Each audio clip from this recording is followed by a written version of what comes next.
Hi, welcome back. It's great to have you guys here. Hope you guys have been having a great day. Just like I said in the red coin guide, we're going to be doing the blue coin guide now. Going over what to do with the blue coins, how to get them, and all that jazz. If you guys are new to the channel, make sure to hit that like and subscribe button for more Dokkan Battle content. If you guys are a beginner, thank you guys for stopping by. And if you guys have been playing the game for a while, any advice that you guys have or any support definitely goes a long way with these videos, so anything helps. So thank you guys so much. So let's go ahead and talk about blue coins. So blue coins, they're gonna probably be the rarest of the coins. You're not gonna be getting them very often. There's about 3 different ways that I could think of. And to anybody who watches this, you could go ahead and chime in. But pretty much the 50% support banners, the only that's a huge way of getting them. You have, which unfortunately that's a bad example because they don't come back often.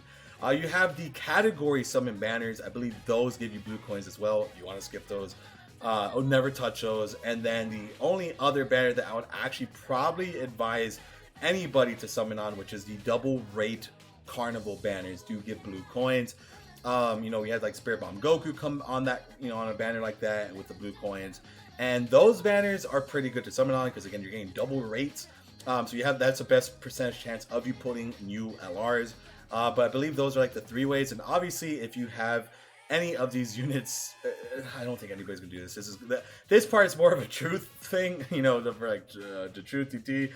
Basically, unless you have these 50% supports rainbowed with dupes, like how I mentioned in the red coin video. Well, if you have these guys maxed out, you could use those dupes to purchase coins, which is the 3, which. That's a very big whale feat. Not many people have these rainbowed. I have one of these guys rainbowed because I went crazy on the banner. So I have Metal Roto rainbowed, and I was looking for pan. So I did about 1,800 stones on the original 50% support. Well, not the original, the second run, which was 29. Was it 2019 or 2020? I actually don't remember. But I went hard as hell that month. It was really rough. It was like.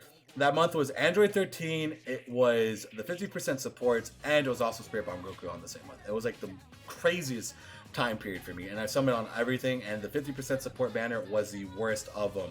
So I do have Metal Roto Rainbow, so if I ever pull him in the future, I'll just sell him those dupes for coins.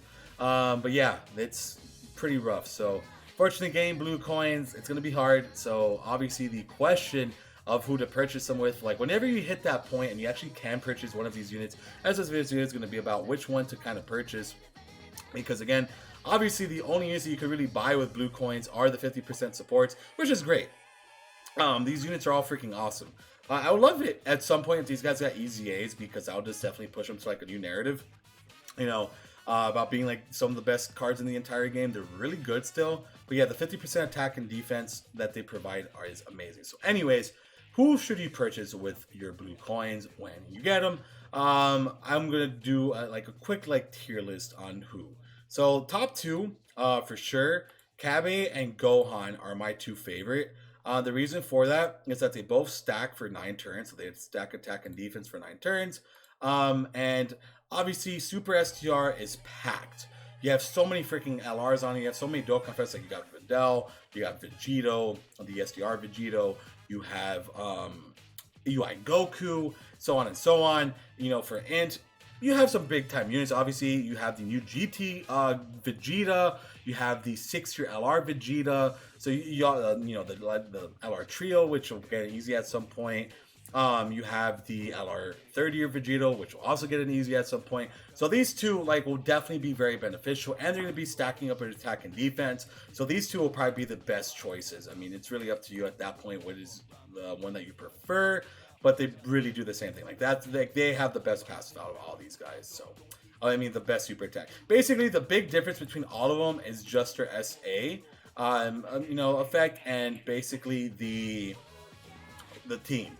So obviously Super SDR is packed, Super Int is pretty packed too. So you could probably say that there's another better super monotype, but it's just going so good that I would probably say these 2 will probably be your best bets. So starting off with those 2, now for the rest of them, it's kind of you could go with whatever.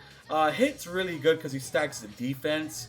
So having that for Extreme SDR is great. The only problem is he's not going to link up with literally almost anybody. He's really just there for the orbs and giving the 50% attack and defense. But he does stack, and he does have a medium chance of stunning. So for like SBR, he does do his job. He does make the orbs. He doesn't link with no one, but he does a pretty good job. So if you ever really have like an Extreme SDR problem, Hit's not going to be that bad of an option to have on your teams. I like Hit a lot. It's one of my favorite ones. Again, that stacking defense is awesome.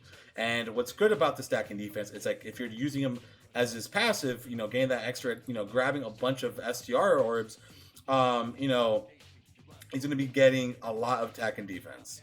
So he's really good to choose. He's really good to choose. So that's like another unit I like a lot. Metal Roto, also a fantastic Extreme AGL unit, pretty decent link set. Same problem though, he's only on 3 categories, but he does greatly raise attack and defense for 1 turn. So you throw him in that second slot, you grab a bunch of orbs, he greatly raises his defense for 1 turn, and he's going to be pretty good. And he also steals super attacks. So Metal Roto is also really good. So those are like my top 4 as of right now of the 50% supports. Like those 4 are just really freaking good. And I like those a lot. Not to say any of these are bad, but those are like the ones I've used the most. I definitely use those the most. So let's keep looking around. We'll talk about the physical ones now. You know, let's talk about them in terms of power. Gohan's good. He stacks attack. He has a medium chance to stun the enemy. You know, that's pretty much it. I really wish he stacked defense, but it's okay.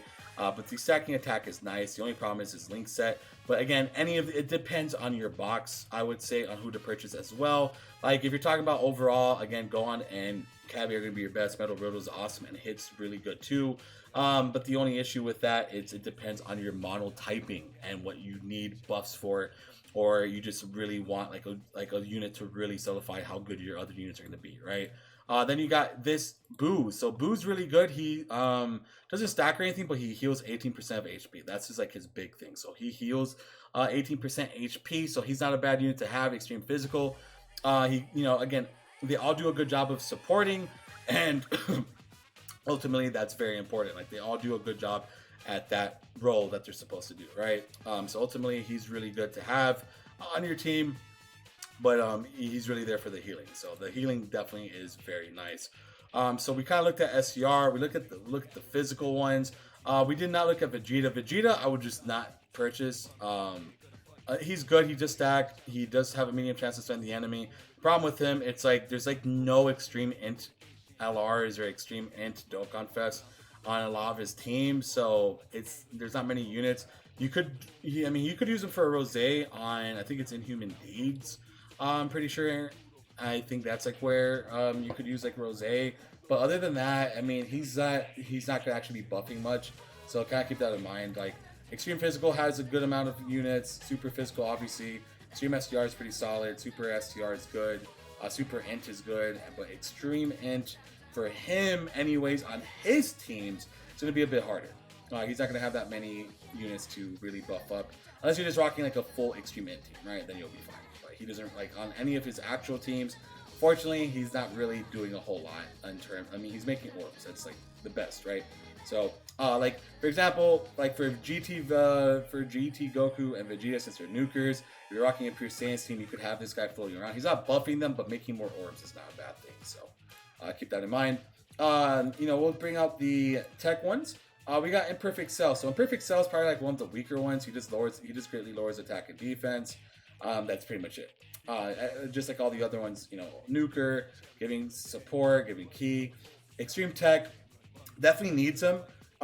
So he's not too bad. He's not too bad, right? So you could definitely use him, but I would probably say no. I have him and I barely ever use it. I mean, he's really good on, you know, I like to use him on artificial life forms. That's like really about it, right? So kind of moving on. Tien, probably pretty much essential for Go Frieza. I mean, he just greatly lowers attack and defense, but the difference is he has a very prevalent linking partner that makes that unit godly. So Tien's not bad either. And then we talked about pretty much all the other units besides Pan. So we'll go ahead and talk about Pan. Her big thing is that she is a support on here. So she raises allies' attack by 25%. That's why I was summoned so hard for her, because like for showcases, having her in your box definitely helps out a lot. You know, because you have her, you know, super attack, you have LRB Pan on the next rotation, and then you have like another support next to the unit. Like you could do some really crazy stuff with her. So Pan is a really good unit. I mean, her link set's not great, but overall Super Agel's pretty stacked up. But yeah, so let's go ahead and talk about again the top two, I would say. So Kabe and Gohan, easily the best of all of them. Then I'll probably say Hit and Metal Roto, because Extreme SDR is pretty damn solid. Metal Roto is a good unit too. So those 4 units are really good. You know, Gohan and Boo are freaking awesome too. All these units are good, but remember, it's just like the super attack differences and like what they could actually link. Vegeta is probably going to be one of the weakest ones, because again, Extreme Int's kind of whatever. But a Pan would be pretty beneficial too. But you know, ultimately, it just comes down to your box. This one is going to really come down to your box, mainly due to what you have. I don't know what you guys have. But if I was needing something for Super SDR, I would get Kabe. If I need something for Super Int, I would grab Gohan. And just different things like that. And like just overall, like what units you're going to be using the most of, right? That's just kind of like the most way of thinking about it. I could tell you which ones are the best to pick. But again, it just ultimately comes down to you. So with that being said, that is the end of the video. If you guys enjoyed, make sure to hit that like and subscribe button for more Dokkan Battle content, news, and updates. It's great to have you guys here. And I'll see you guys next time. Take care and peace out. Bye.